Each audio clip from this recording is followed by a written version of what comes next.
नमस्कार, मैं हूं आशीष वर्मा। मॉर्निंग कॉल में आपका स्वागत है। शुरुआत इस वक्त की हेडलाइंस के साथ।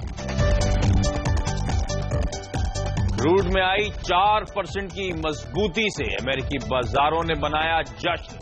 तीनों इंडेक्स रिकॉर्ड स्तर पर। यूरोपीय बाजार भी 1% तक चढ़े। एशियाई बाजारों की भी पॉजिटिव शुरुआत। बदलेगा आदित्य बिरला ग्रुप का चेहरा। एबी न्यूवो का ग्रासिम में होगा विलय।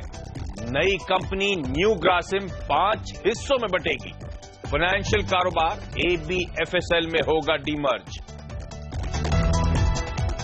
मर्जर के बाद एबी न्यूवो के 100 शेयर रखने वालों को मिलेंगे एबी फाइनेंशियल सर्विसेज के 210 और ग्रासिम के 30 शेयर, जबकि ग्रासिम शेयरधारकों के खाते में आएंगे एबी फाइनेंशियल के 7 शेयर। देश के सबसे बड़े बैंक एसबीआई के नतीजे आज। मुनाफे में 32% की गिरावट की आशंका। ग्रॉस एनपीए 7% के नीचे रहा तो होगा पॉजिटिव। फार्मा कंपनियों के लिए भी आज का दिन अहम। सन फार्मा के मुनाफे में करीब 4 गुना का उछाल संभव। आय भी 20% बढ़ने की उम्मीद। सिप्ला, ग्लेनमार्क और डिवीज लैब के नतीजों पर भी नजर। चीनी कंपनियों को तगड़ा झटका। सरकार ने एथेनॉल पर लगाई 12.5% की एक्साइज ड्यूटी। सितंबर तक सप्लाई किए जाने वाले एथेनॉल पर लगेगी ड्यूटी। शुगर शेयरों की आज होगी पिटाई। आ जाएंगे जून आईआईपी के आंकड़े। जून में इंडस्ट्रियल ग्रोथ बढ़कर 2% होने का अनुमान। मैन्युफैक्चरिंग से मिलेगा सहारा। जुलाई में रिटेल महंगाई बढ़ने की आशंका।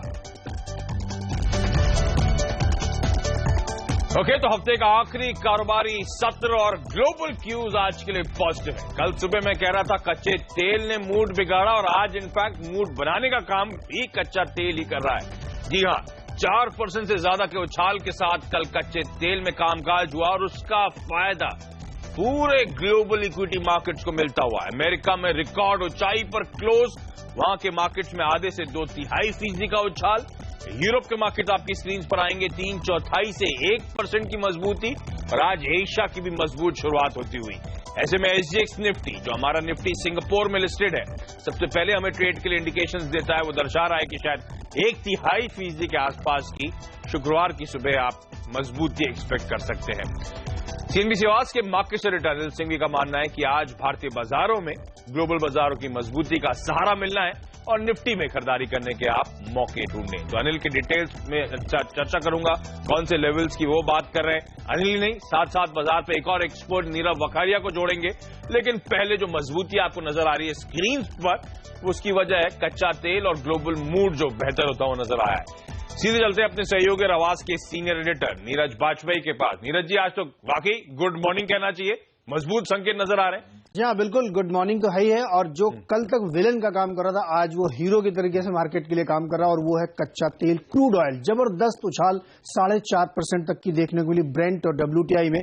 उसने ही पूरे यूरोपियन और अमेरिकी बाजारों को लाइफ हाई पे पहुंचाया। अमेरिका के सारे इंडेक्स लाइफ हाई पे चल रहे हैं। उसकी एक बड़ी वजह ये बताई जा रही है कि कच्चे तेल में जो उछाल आया है उसके पीछे ठोस वजह है, क्योंकि ओपेक और नॉन ओपेक देशों की 26 से 28 सितंबर को नाइजीरिया में एक बैठक होने वाली है। और उसमें यह माना जा रहा है कि प्राइस स्टेबलाइजेशन यानी प्रोडक्शन फ्रीज या कट की चर्चा हो सकती है। ये बयान आया सऊदी अरब के एनर्जी मिनिस्टर खालिद अल फाली की तरफ से। तब ये लगातार तेजी बढ़ती चली गई। मुद्दा यह है कि जो क्रूड ऑयल की सप्लाई है वो लगातार बढ़ रही थी। इराक की तरफ से हमने आपको पहले बताया था कि इराक भी बहुत तेजी से बढ़ा रहा है। ईरान ऑलरेडी कर रहा है। तो सऊदी अरब के सामने ये दिक्कत खड़ी हुई तो उसने भी प्रोडक्शन बढ़ाया और सप्लाई बढ़ाई, तो उसकी वजह से प्राइस नीचे आने लगे थे। लेकिन अब उनको ये रियलाइज हुआ कि दिक्कत है, तो इस वजह से अब प्राइस स्टेबलाइजेशन, प्रोडक्शन कट की बात हो रही। इसीलिए तेल चला तो अमेरिकी बाजार में भी जबरदस्त तेजी देखने को मिली। अमेरिकी बाजारों के लिए एक अच्छी खबर यह भी थी कि वहां की जो रिटेल कंपनियों के नतीजे हैं वो भी जबरदस्त परफॉर्मेंस दिखा रहे हैं, तो वहां से भी सपोर्ट था।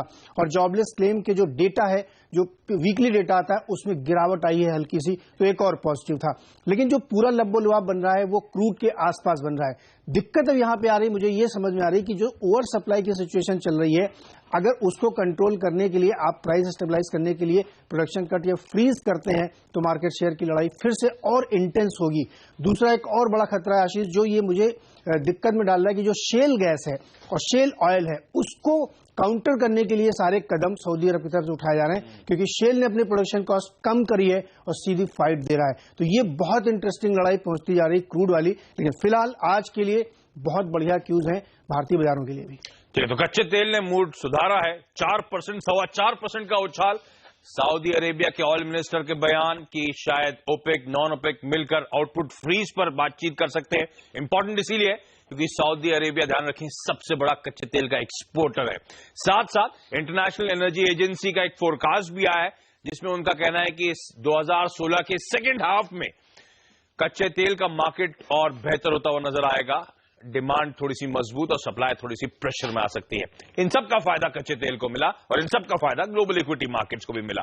पर आपको याद होगा कल का ट्रेडिंग सेशन भारतीय बाजारों के लिए काफी वोलेटाइल था। अस्थिरता के साथ कामकाज हुआ, एक फ्लैट शुरुआत हुई, उसके बाद दबाव देखने को मिला उछाल के बाद।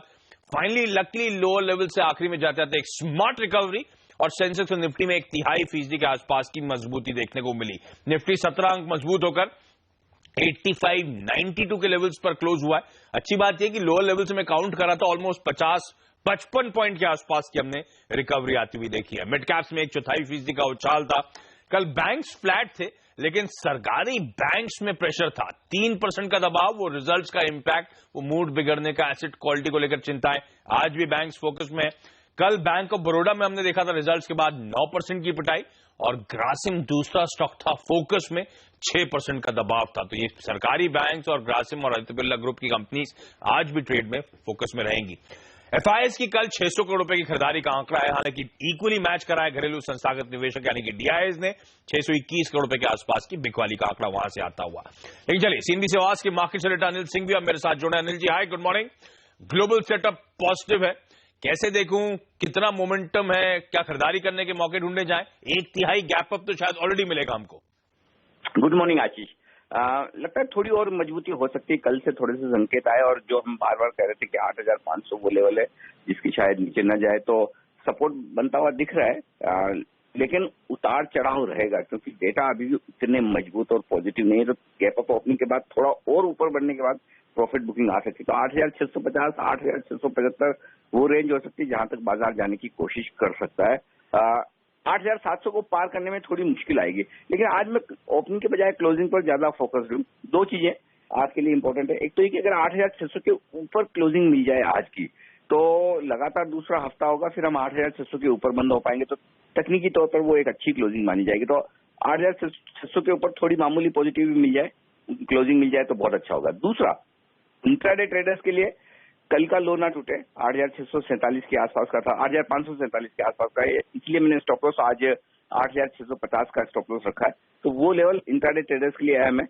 बाकी पोजिशनल ट्रेडर्स के लिए ये बात तय है कि जिस तरह की पोजीशंस वायदा कारोबार में बनी है, 8,500 के नीचे बाजार जल्दी जाने में है नहीं, 8,700 को पार करने की जल्दबाजी में है नहीं। तो ये 200 पॉइंट की जो रेंज है इसमें बाजार वक्त बिताएगा। दिक्कत एक ही है आशीष कि लंबा वीकेंड है, सोमवार को स्वतंत्रता दिवस की वजह से बाजार छुट्टी में रहेंगे, तो ऐसे में लंबे वीकेंड के पहले तेजी करने वालों का कॉन्फिडेंस बहुत ज्यादा होगा, इसकी संभावना कम है। तो उतार चढ़ाव के बीच सीमित दायरे में कारोबार होने की संभावना आज नजर आती है।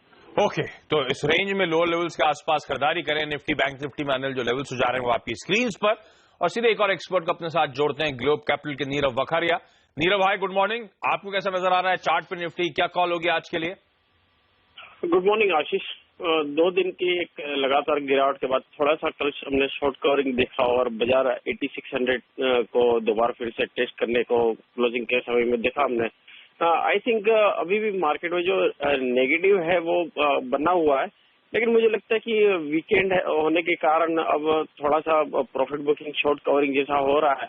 और क्योंकि मार्केट में रेंज बहुत छोटी है, 200 पॉइंट की रेंज है, 8500 और 8700 की, तो इससे बहुत ज्यादा शॉर्ट्स जो है खुल के बन नहीं रहे हैं। और उसी तरह तेजी में भी अगर देखो तो स्टॉक्स में भी काफी ज्यादा कंसोलिडेशन मोड अभी चल रहा है। तो हमने अभी किसी स्टॉक में भी ऐसी कोई स्पेशल मूव देखने की जिससे हमें लगे कि बहुत बड़ी तेजी हो सकती है। आई थिंक मिला जुला करके एक स्लाइटली पॉजिटिव रेंज रह सकता है, लेकिन जो रेंज है वो काफी हद तक सीमित रहेगी। ऊपर में 8650, 8670 मुझे लगता है एक क्रूशियल रेजिस्टेंस रेंज रहेगा और नीचे में 8550 का एक अच्छा सपोर्ट रहना चाहिए। नीरव की दोनों स्टॉक स्पेसिफिक कॉल्स आपकी स्क्रीन पर आएंगी। ओएनजीसी में खरीदारी करने की सलाह 240 के टारगेट्स के लिए, और एसआरएफ पे भी नीरव मानते हैं दाव लगाया जा सकता है 1600 तक के लेवल्स के लिए। नीरव आपका धन्यवाद, और अब सीधे पूजा के पास चलते हैं। कुछ और ट्रेडिंग आइडियाज पूजा के पास है। पूजा, गुड मॉर्निंग, बताएं। Good morning. आज ज्यादातर स्मॉल और मिड कैप स्टॉक्स पर रुझान दिखाई दे रहा है। रितेश चौकसी ने क्वालिटी में बाय करने की राय दी है 125 की टारगेट के लिए। जय ठक्कर ने कोहिनूर फूड्स में खरीदारी करने की राय दी है। 72 के लेवल से स्टॉक में देखने की उम्मीद है। 67.50 का स्टॉप लॉस आकर चलने की राय होगी। और आखिरी कॉल में भी खरीदारी की राय आ रही है कुणाल सरावगी की तरफ से। इन्होंने अजंता फार्मा में बाय कॉल दी है 1960 के टारगेट के लिए, और 1860 का स्टॉप लॉस लगाकर चलने की राय होगी। एक्सपर्ट निफ्टी में खरीदारी करने के मौके ढूंढने की बात करिए, और जितने भी स्टॉक स्पेसिफिक कॉल्स आए ट्रेडिंग के लिहाज से आज सब में बाय साइड के रेकॉर्ड्स, वो कॉल्स आपकी स्क्रीन पर आती हुई। पूजा बने रही मेरे साथ, लेकिन उससे पहले इवेंट्स कैलेंडर पे एक बार क्विकली नजर डालिए। आज रिजल्ट के लिहाज से एक बहुत इंपॉर्टेंट दिन है।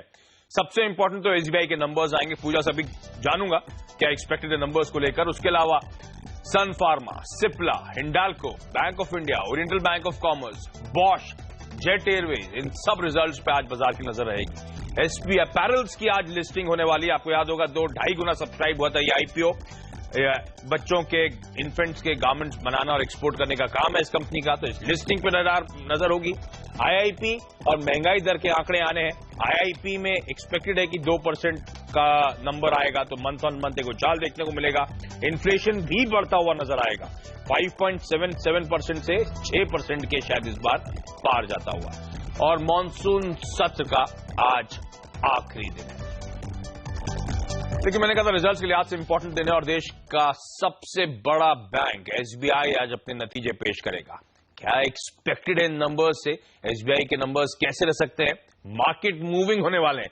पूजा, बैंक ऑफ बड़ौदा के जो नंबर्स आए थे, और इनफैक्ट कई सारे सरकारी बैंक के नंबर्स ने बहुत तगड़ा डिसअपॉइंट किया है। क्या एसबीआई से भी कुछ डर?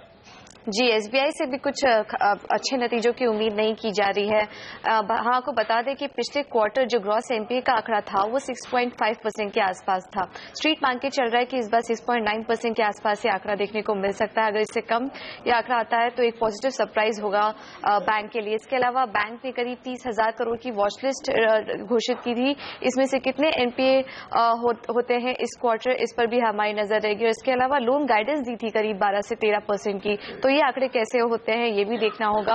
ओवरऑल इस बार मैनेजमेंट की कमेंट्री भी काफी इंपॉर्टेंट होगी एसबीआई की तरफ से। ओके, तो एसबीआई के नंबर्स में कुछ इंपॉर्टेंट आंकड़े। सबसे पहले तो एसेट क्वालिटी का आंकड़ा बहुत इंपॉर्टेंट होगा। ग्रॉस एनपीए अगर 7% के नीचे आए तो एक पॉजिटिव मान के चलें आप, वो सबसे इंपॉर्टेंट खैर वो आंकड़ा होने वाला है। इसके अलावा सन फार्मा के नंबर्स आएंगे। टैरो के कल हमने देखा था कमजोर नंबर्स आते हुए, तो कंसोलिडेटेड आंकड़ों पर उसका असर देखने को मिलेगा। कमेंट्री हलोल प्लांट को लेकर बहुत इंपॉर्टेंट होगी। सिप्ला एक्सपेक्टेड है कि साल दर साल परफॉर्मेंस वीक होगा, क्योंकि पिछले साल का हाई बेस के ऊपर ये नंबर्स थोड़े से कमजोर आपको नजर आएंगे, लेकिन मुनाफा 47% के आसपास, इसीलिए प्रेशर दिखाएगा। तो आप ध्यान रखें कंसोलिडेटेड आंकड़ों में ये बेस इफेक्ट ज्यादा है। हिंडाल्को के नंबर्स में कहा जा रहा है ऑपरेशनली स्ट्रांग परफॉर्मेंस होगा। मुनाफा 82% बढ़ सकता है, क्योंकि कॉस्ट कंट्रोल मेजर्स जो कंपनी उठा रही है, फ्यूल यानी कि कोयले के वगैरह के दाम जो कम हुए हैं, डेट रिस्ट्रक्चरिंग जो हुई है, ब्याज पर खर्च कम होगा, तो उसका फायदा मिलना है इस कंपनी को। और पांचवी इंपॉर्टेंट कंपनी आज है बॉश, जो अच्छा परफॉर्मेंस है, लार्जली एक्सपेक्टेड है कि कंटिन्यू होगा। मुनाफा 16% के आसपास की बढ़त के साथ आज आपको शायद नजर आए।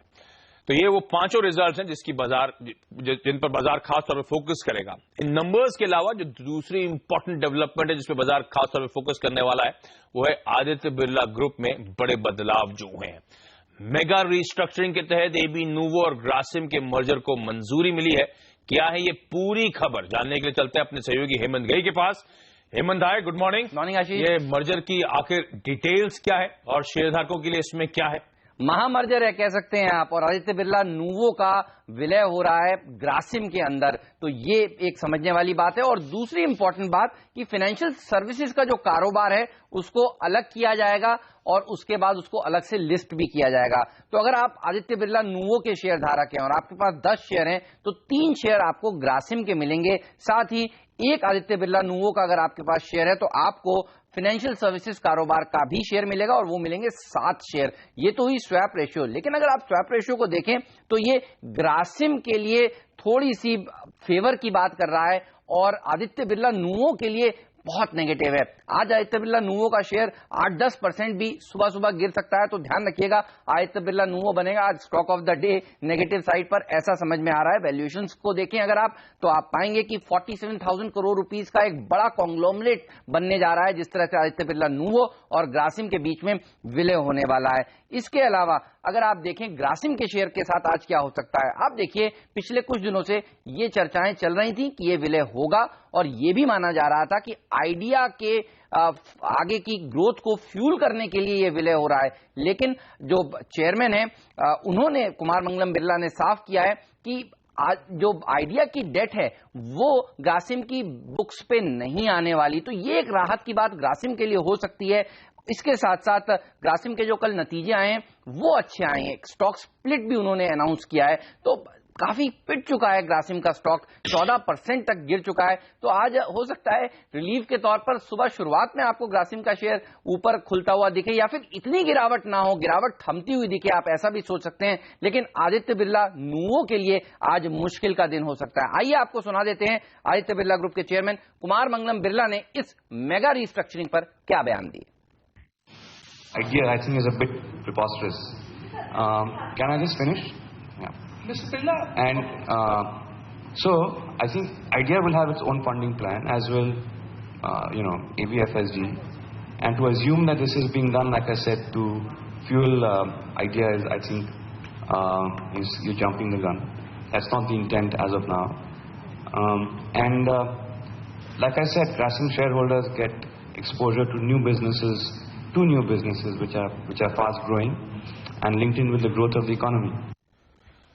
ओके, तो ग्रासिम जो लगातार प्रेशर में था, हेमंत हाईलाइट भी करते हुए कि शायद आज वो गिरावट एटलीस्ट थमती हुई नजर आए, लेकिन आदित्य बिरला नूवो के लिए आज थोड़ा सा चैलेंजिंग दिन या फिर स्टॉक प्रेशर में आपको नजर आएगा। लेकिन यहाँ पे एक छोटा सा ब्रेक के बाद आपको हमने कई सारे स्टॉक्स तो ऑलरेडी बता दिए हैं, लेकिन इनके अलावा आज कौन से स्टॉक्स में और एक्शन देखने को मिल सकता है, आज के टॉप 5 शेयर्स कौन से हैं, हेमंत मेरे साथ बने हुए हैं। ब्रेक के बाद उनसे उस पर भी चर्चा।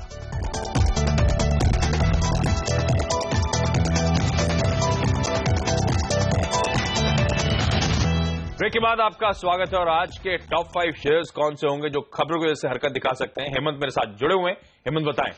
एल्केम लैब्स के ऊपर रखिए नजर। यूएस एफडीए ने इनके महाराष्ट्र के तलोजा प्लांट में इंस्पेक्शन किया था 1 अगस्त से 10 अगस्त के बीच में, और अब उस इंस्पेक्शन के बाद इनको एक हरी झंडी मिल रही है उस फैसिलिटी से, तो राहत की बात है। हालांकि बहुत लिक्विड नहीं है स्टॉक, लेकिन अच्छी तेजी आज यहां देखने को मिल सकती है। टेलीकॉम कंपनियों के लिए देखिए मुश्किल की खबरें हर रोज आ रही हैं, और आपको याद होगा कुछ दिनों पहले सीएजी ने कहा था कि ये टेलीकॉम कंपनियां पिछले कई सालों से अपनी आय को कम दिखा रही हैं और इसीलिए इनसे अब आय वसूलनी चाहिए। और अब आप देखिए डॉट ने कल 1 साल के लिए इनको नोटिस भेज दिया, बाकी के बचे हुए 3 सालों का नोटिस भी आगे आता हुआ दिखेगा, ऐसा बाजार मानकर चलेगा। तो आज टेलीकॉम कंपनियां दबाव में रह सकती हैं, वैसे भी ये दबाव में इसलिए भी रहने वाली हैं क्योंकि नया कंपटीशन लॉन्च होने वाला है जल्द ही, बाजार ये भी मानकर चल रहा है, और स्पेक्ट्रम के लिए ऑक्शन भी इनको करना है, वहां से भी काफी बड़ी रकम इनको देनी पड़ेगी, तो इस पर नजर रखिए। साथ ही राणे इंजन वॉल्व पर नजर रखिए। राणे ग्रुप की कंपनियां काफी अच्छा प्रदर्शन दिखा रही हैं और काफी सारी रिस्ट्रक्चरिंग इस ग्रुप में चल भी रही है।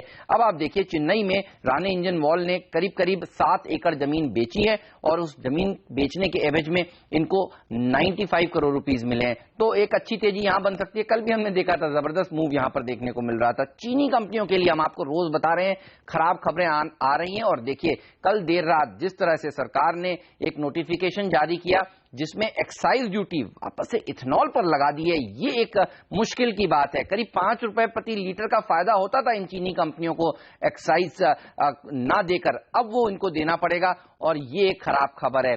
आप देखिए फेस्टिवल सीजन शुरू होने से पहले सरकार कोशिश कर रही है कि इनको इन्वेंट्रीज भी बाजार में ज्यादा से ज्यादा देनी पड़ेंगी, और काफी सारी खराब खबरें आ रही हैं। चीनी सेक्टर से परहेज करिए इस समय, ये सही रणनीति होगी शायद। साथ ही ONGC ऑयल इंडिया के ऊपर भी नजर रखिए, यहां पर अच्छी तेजी देखने को मिल सकती है। जैसा कुछ देर पहले नीरज बता रहे थे कि जबरदस्त तेजी ओवरनाइट क्रूड में देखने को मिली है, उसका फायदा इन कंपनियों को मिलेगा। 26 और 28 को सितंबर को नाइजीरिया में ओपेक की बैठक जिस तरह से होने वाली है, और उससे पहले जो कल बयान निकल कर आए ओपेक की तरफ से, उससे यह संकेत मिल रहा है कि शायद इस बार फिर से कोशिश हो प्रोडक्शन फ्रीज करने की या फिर प्रोडक्शन कट करने की भी। तो इस सेक्टर के ऊपर नजर होनी चाहिए आज। ओके, तो ये तमाम सेक्टर्स, तमाम स्टॉक्स हैं आदित्य बिरला ग्रुप के स्टॉक्स के अलावा जो आज हरकत में रहने वाले हैं, इन पे आप नजर बना के रखें। लेकिन यहाँ पे मैं एक छोटा सा ब्रेक लेने वाला हूं। अब तक मैंने कमोडिटी के बारे में हमने बातचीत करी, लेकिन आज की रणनीति क्या उस पर बातचीत नहीं हुई। ब्रेक के बाद कच्चे तेल और सोने में आज की टॉप स्ट्रैटेजी बताऊंगा।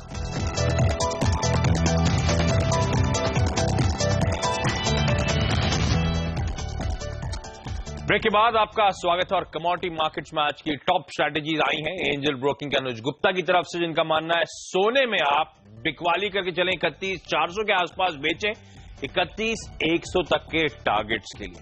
कच्चे तेल में कल उछाल जरूर देखने को मिला, लेकिन अनुज मानते हैं आज बिकवाली करने के मौके होंगे। 2940 के लेवल्स पे आसपास आए तो सेल इनिशिएट करें 2850 के लक्ष्य के लिए, और रुपए में उनका मानना है कि शायद आज एक मजबूती देखने को मिलेगी, तो बेच के चलें 6710 के लेवल्स पर बेचें 6680 तक के टारगेट्स के लिए।